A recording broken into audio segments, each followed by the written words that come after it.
हर हर महादेव। 8 जुलाई 2026 बुधवार आषाढ़ मास कृष्ण पक्ष अष्टमी दिन 12 घंटा 22 मिनिट समय पर्यंत रहिबो। नक्षत्र रेवती दिन 4 घंटा 44 मिनिट समय पर्यंत रहिबो। सूर्योदय 5 घंटा 16 मिनिट, सूर्यास्त 6 घंटा 26 मिनिट, चंद्रोदय 12 घंटा 35 मिनिट, चंद्रास्त 1 घंटा। जमगंड 7 घंटा 31 मिनिट 9 घंटा 11 मिनिट, कुलिका काल 10 घंटा 51 मिनिट 12 घंटा 31 मिनिट, दुर्मुहूर्त 12 घंटा 5 मिनिट 12 घंटा 58 मिनिट, शुभ काल अभिजित मुहूर्त आज नील अच्छी, अमृत काल 1 घंटा 37 मिनिट 3 घंटा 11 मिनिट, ब्रह्म मुहूर्त 4 घंटा 15 मिनिट 5 घंटा 3 मिनिट। 8 जुलाई 2026 बुधवार राहु अपराह्न 12 घंटा 31 मिनिट 2 घंटा 12 मिनिट समय पर्यंत रहिबो। अपराह्न 2 घंटा समय चंद्रमा मीन राशि छाड़ी मेष राशि संचार करिवे। 8 जुलाई 2026 बुध ग्रह वक्री गति पुणी थरे निज राशि मिथुन को प्रवेश करिवे। बुध 5 अगस्त 2026 पर्यंत मिथुन राशि वक्री अवस्था रहिबे। यापर कर्कट राशि को प्रवेश करिवे। प्राय 1 मास धरी बुधक एही वक्री चालर प्रभाव समस्त 12टी राशिर जीवन में भिन्न भिन्न भाव देखा मिलिबो। ज्योतिष अनुजाई एही समय केतेक लोकंक पई नुआ सुयोग आसिबो, तेबे अन्य केतेकंक सतर्कता रहिबा आवश्यक। विशेषकर मेष, कर्कट और तुला राशिर व्यक्ति माने व्यवसाय, चाकरी और जोगाजोग क्षेत्र में किछि बाधा, विलंब किंबा भूल बुझामणार सम्मुखीन होई पारंते। तेणु कौनसी नुआ चुक्ति, बड़ निष्पत्ति किंबा विनियोग पूर्व समस्त तथ्य को भल भावे जांच करने उचित। आसंतु जानिबा बुधंक एही वक्री गोचर आपणक राशि उपरे किपरि प्रभाव पकाई पारे। मेष राशि 8 जुलाई 2026 बुधदेव वक्री गति मिथुन राशि विराजमान अछंती। मेष राशि पाई एही गोचर तृतीय भाव में घटुछि। तृतीय भाव साहस, पराक्रम, जोगाजोग, भाई भौणी, छोट यात्रा और प्रयासर प्रतीक। बुधंक एही गोचर आपणक बुद्धि, कथबार्ता और निष्पत्ति दक्षता को सुदृढ़ करिबो। वक्री थिबारो पुराणा काम किंबा संपर्क रे पुणी आउ थरे गति आसिबो। धन निज प्रयास और जोगाजोग माध्यम आय बढ़िबो। व्यवसाय रे पुराणा अटकी टंका फेरी मिलिबार संभावना अछि। प्रेम, परिवार, भाई भौणी सह संपर्क भल रहिबो। कैरियर, मीडिया, मार्केटिंग, लेखालेखी, शिक्षा, व्यवसाय और कम्युनिकेशन क्षेत्र में भल सफलता मिलिबो। पुराणा प्रोजेक्ट पुणी आरंभ हेबो। स्वास्थ्य साधारणतः भल रहिबो। अधिक चिंता और मानसिक चापरू दूरे रुहंतु। प्रतिकार बुधवार भगवान गणेश को पूजा करंतु एवं ओं ब्राम ब्रीम ब्रोम सह बुधाय नमः मंत्र 108 थर जप करंतु। सबुज मुग डाली दान करिबा किंबा गाय को सबुज घास खुआइबा शुभ हेबो। वृष राशि 8 जुलाई 2026 बुधदेव वक्री गति मिथुन राशि विराजमान अछंती। वृष राशि पाई एही गोचर द्वितीय भाव में घटुछि। द्वितीय भाव धन, संचय, परिवार, वाणी और खाद्याभ्यास प्रतीक रही। बुधंक प्रभाव में आर्थिक योजना, बुद्धिमत्तापूर्ण निष्पत्ति और कथबार्ता सफलता मिलिबो। वक्री गति जोगु पुराणा आर्थिक विषय पुणी थरे लाभ मिलिबो। धन आय बढ़िबार संभावना रही। पुराणा बकिया टंका फेरी मिली पारे। नुआ विनियोग पूर्व समस्त दस्तावेज भल भाव जांच करंतु। कैरियर, व्यवसाय, बैंकिंग, अकाउंट, शिक्षा, लेखालेखी, विक्रय और कम्युनिकेशन क्षेत्र में सफलता मिलिबो। अटकी थिबा काम पुणी गति पाइबो। प्रेम, परिवार रे आनंदर परिवेश रहिबो। कथबार्ता माधुर्य रखिले संपर्क आहुरी मजबूत हेबो। स्वास्थ्य, गला, दांत किंबा पाचन संबंधी छोट समस्या होई पारे।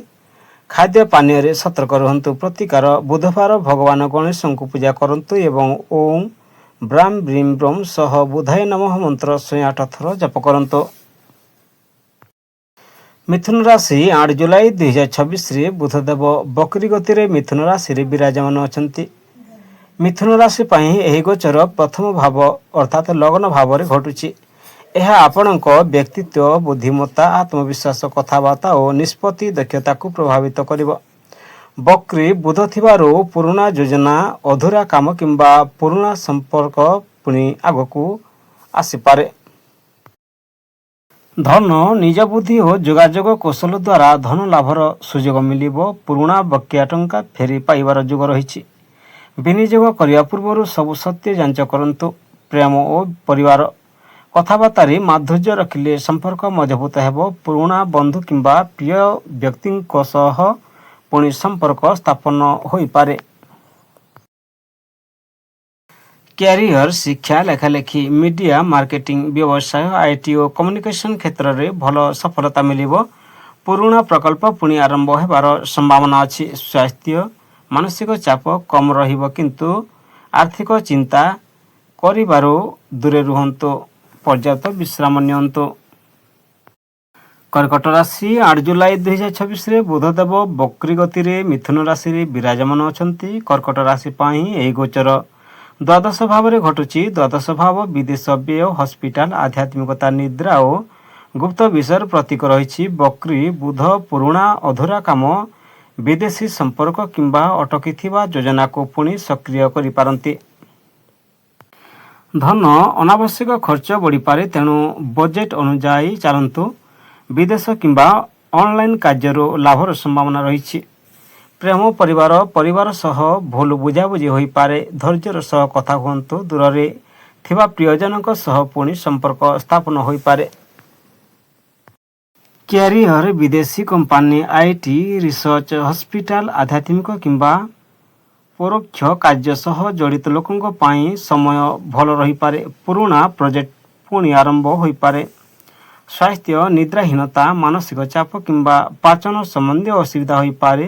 ବିଶ୍ରାମ ଓ ଧ୍ୟାନ କରିବା ଲାଭଦାୟକ ହେବ। ସିଂହ ରାଶି 8 ଜୁଲାଇ 2026ରେ ବୁଧଦେବ ବକ୍ରି ଗତିରେ ମିଥୁନ ରାଶିରେ ବିରାଜମାନ ଅଛନ୍ତି।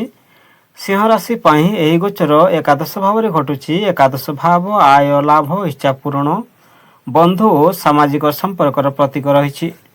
ବକ୍ରି ବୁଧର ପ୍ରଭାବରେ ପୁରୁଣା ସମ୍ପର୍କ, ଅଧୁରା ଯୋଜନା ଓ ଅଟକିଥିବା କାମ ପୁଣି ଆଗକୁ ବଢ଼ିବ।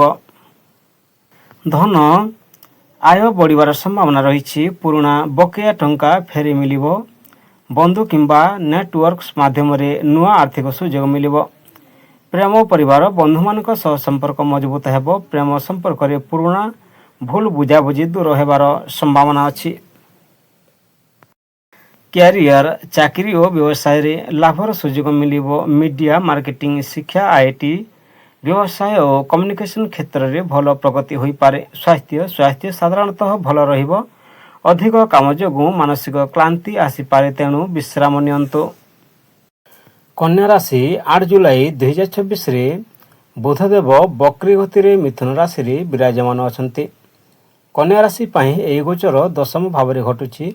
ଦଶମ ଭାବ କର୍ମ, ଚାକିରି, ବ୍ୟବସାୟ, ପଦ ପ୍ରତିଷ୍ଠା ଓ ସାମାଜିକ ସମ୍ମାନର ପ୍ରତୀକ ରହିଛି।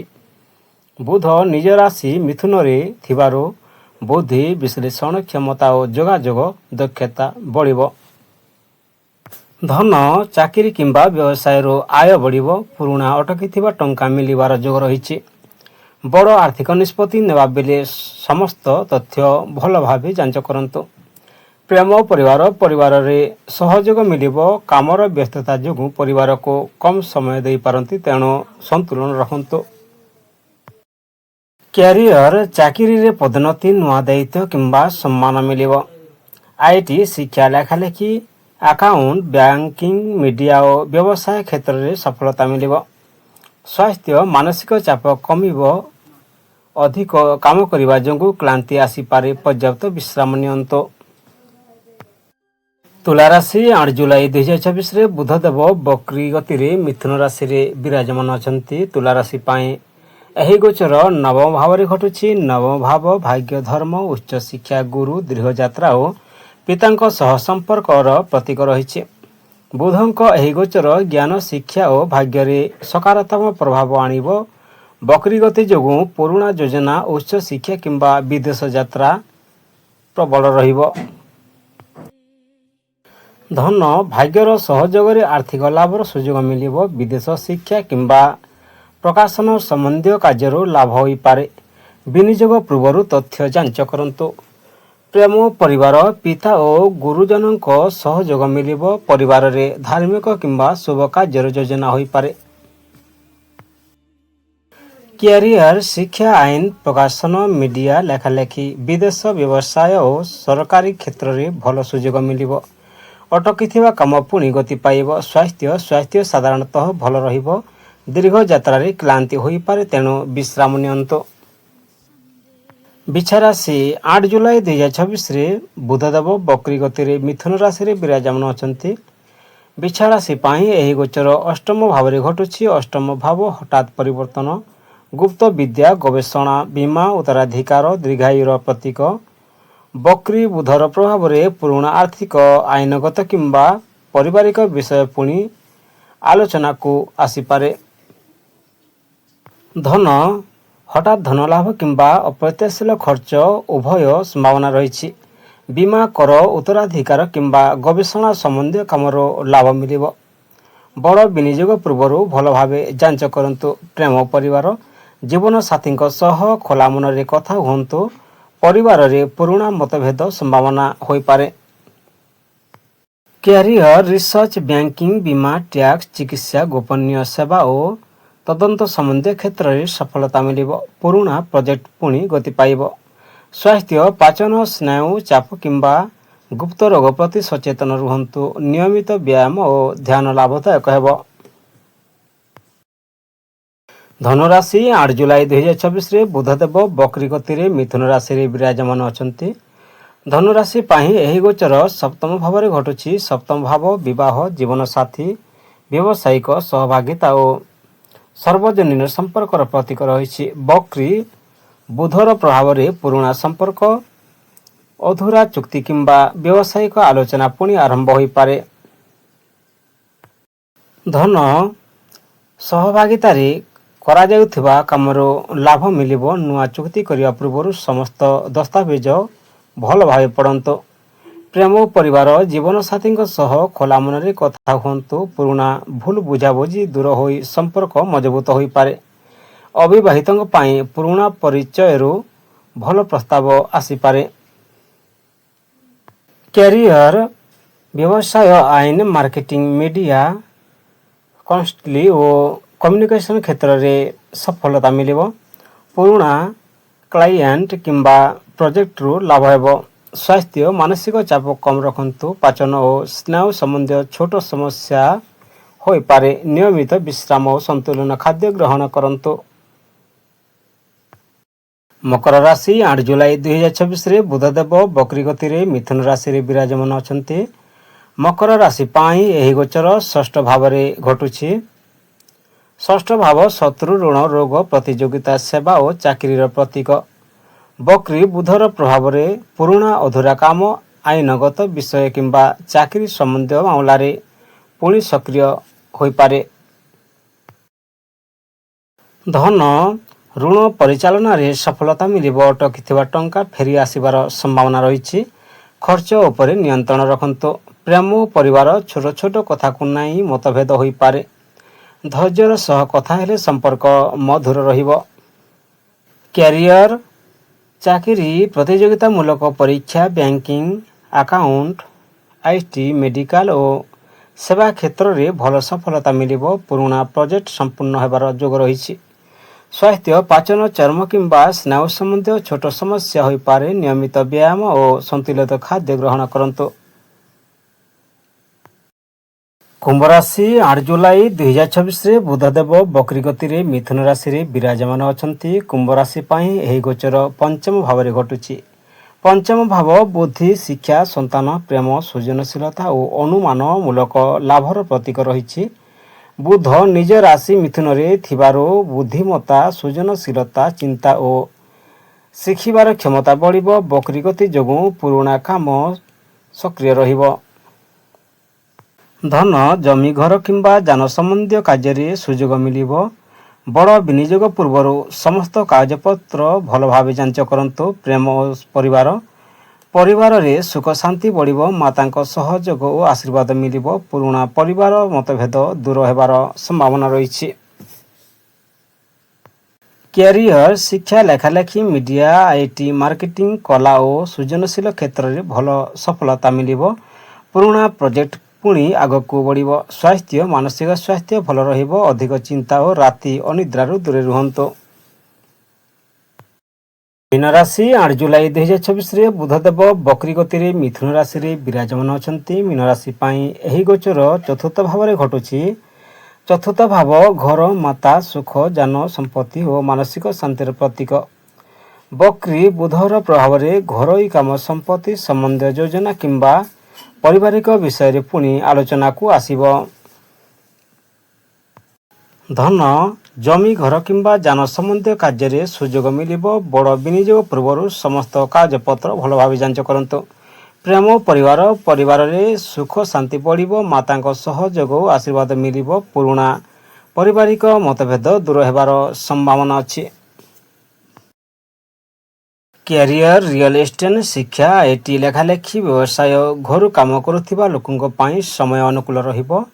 ପୁରୁଣା ପ୍ରୋଜେକ୍ଟ ପୁଣି ଗତି ପାଇବ। ସ୍ୱାସ୍ଥ୍ୟ, ମାନସିକ ଶାନ୍ତି ରଖିବା ପାଇଁ ଧ୍ୟାନ ଯୋଗ କରନ୍ତୁ। ଛାତି, ପାଚନ କିମ୍ବା ନିଦ୍ରା ସମ୍ବନ୍ଧୀୟ ଛୋଟ ସମସ୍ୟା ପ୍ରତି ସତର୍କ ରୁହନ୍ତୁ। ଭିଡ଼ିଓକୁ ଶେଷ ପର୍ଯ୍ୟନ୍ତ ଦେଖିଥିବାରୁ ଧନ୍ୟବାଦ। ହର ହର ମହାଦେବ, ବନ୍ଦେ ମାତାରାମ।